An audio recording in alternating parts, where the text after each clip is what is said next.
경매로 낙찰받은 부동산, 대금까지 다 냈는데 점유자가 안 나갑니다. 전화해도 안 받고, 만나자고 해도 피하고, 이사비를 터무니없이 요구하기도 합니다. 이럴 때 어떻게 해야 할까요? 오늘은 이 문제를 해결하는 가장 빠르고 확실한 방법, 부동산 인도명령 절차에 대해 처음부터 끝까지 알려드리겠습니다. 먼저 부동산 인도명령이 뭔지부터 짚어보겠습니다. 부동산 인도명령은 민사집행법 136조에 근거한 제도입니다. 쉽게 말해서 경매로 부동산을 낙찰받고 잔금까지 다 낸 사람이 아직 그 부동산에 살고 있는 점유자를 상대로 법원에 나가라고 명령해달라 신청하는 겁니다. 2002년에 민사집행법이 시행되면서 도입된 제도인데요. 그전에는 명도소송이라는 긴 절차를 거쳐야만 했습니다. 명도소송은 보통 6개월에서 1년 이상 걸리거든요. 반면 인도명령은 빠르면 며칠 안에 결정이 나올 수 있어서 경매 낙찰자에게는 정말 유용한 제도입니다. 그런데 여기서 가장 중요한 게 있습니다. 바로 기한입니다. 부동산 인도명령 신청은 매각대금을 완납한 날로부터 6개월 이내에만 가능합니다. 이 기한을 하루라도 넘기면 인도명령 자체를 신청할 수 없고 시간도 비용도 훨씬 많이 드는 명도소송을 별도로 해야 합니다.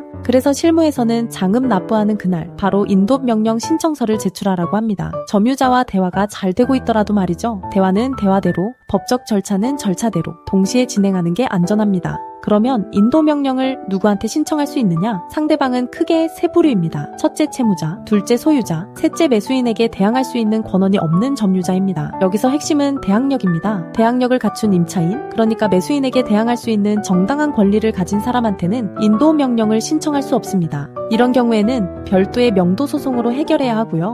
자, 이제 실제 절차를 순서대로 살펴보겠습니다. 첫 번째 단계는 인도명령 신청서를 작성해서 법원에 제출하는 겁니다. 경매를 진행한 집행법원에 내면 됩니다. 신청서에는 신청인과 피신청인의 인적사항, 대상 부동산의 표시, 신청 취지와 이유를 씁니다. 함께 제출할 서류는 대금 납부 확인서와 송달료 납부서입니다. 대리인이 신청하는 경우에는 위임장과 인감증명서도 필요합니다. 비용은 얼마나 들까요? 놀라실 겁니다. 인지대 1,000원, 송달료는 점유자가 한 명일 때 약 1,800원 정도, 합치면 12,000원도 안 됩니다. 명도소송이 수십만 원 이상 드는 것과 비교하면 정말 저렴하죠. 두 번째 단계는 법원의 신문 절차입니다. 상대방이 채무자나 소유자인 경우에는 별도 신문 없이 빠르면 3일 이내에 인도명령이 결정됩니다. 하지만 상대방이 임차인 같은 제3자인 경우에는 좀 다릅니다. 법원이 신문서를 보내서 서면으로 진술을 받거나 신문기일을 잡아서 판사가 직접 이야기를 듣습니다. 이 과정이 보통 한두 달 정도 걸릴 수 있습니다. 다만 그 점유자가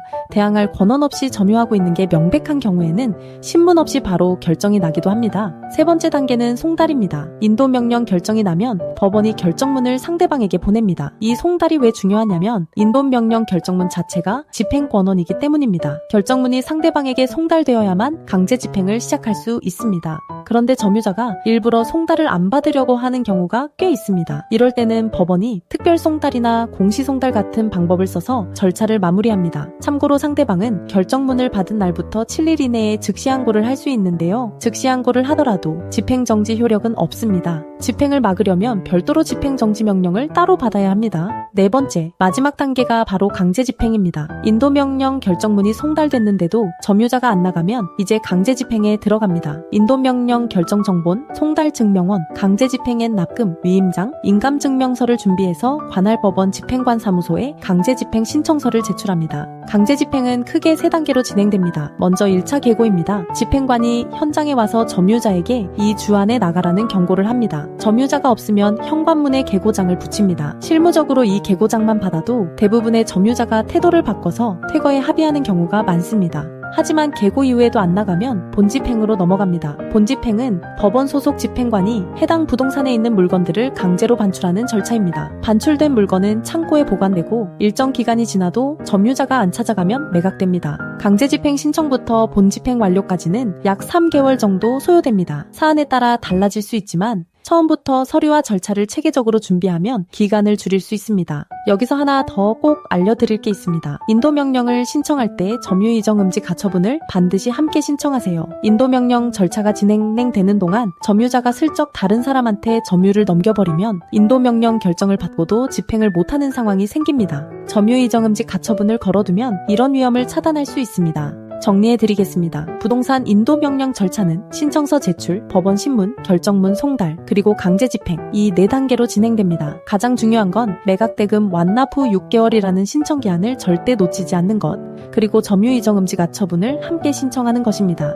혼자서 이 절차를 진행하기가 어렵게 느껴지신다면 전문가의 도움을 받는 것을 추천드립니다. 법도, 명도, 소송센터는 부동산 전문 변호사 엄정숙 변호사가 직접 사건을 진행합니다. 명도 소송 800건 이상, 점유 이정 금지 가처분 600건 이상, 강제 집행 200건 이상의 경험을 가진 분이고요. 명도 소송 매뉴얼이라는 책의 저자이기도 합니다. 대한변협 등록 부동산 전문, 민사 전문 변호사이면서 공인중개사 자격까지 보유하고 계십니다. MBC, KBS, SBS, YTN 등 주요 방송에도 전문가로 출연하고 계시고요. 변호사 선임료는 200만 원부터이고 선임 시 점유이정 금지 가처분과 내용 증명은 0원입니다. 방문 없이 전화만으로도 선임이 가능하고 전국 어디서나 진행할 수 있습니다. 상담 가능 시간은 오전 10시부터 오후 6시까지이고 공휴일은 쉽니다. 12시부터 1시까지는 점심시간입니다. 그리고 네이버에서 법도, 명도, 소송센터를 검색하시면 홈페이지에서 명도 소송 무료 승소 자료도 신청하실 수 있습니다. 1분이면 신청이 끝나니까 지금 바로 한번 확인해 보시기 바랍니다. 부동산 인도명령 신청기한 6개월 하루하루 줄어들고 있습니다. 미루지 마시고 지금 바로 움직이세요.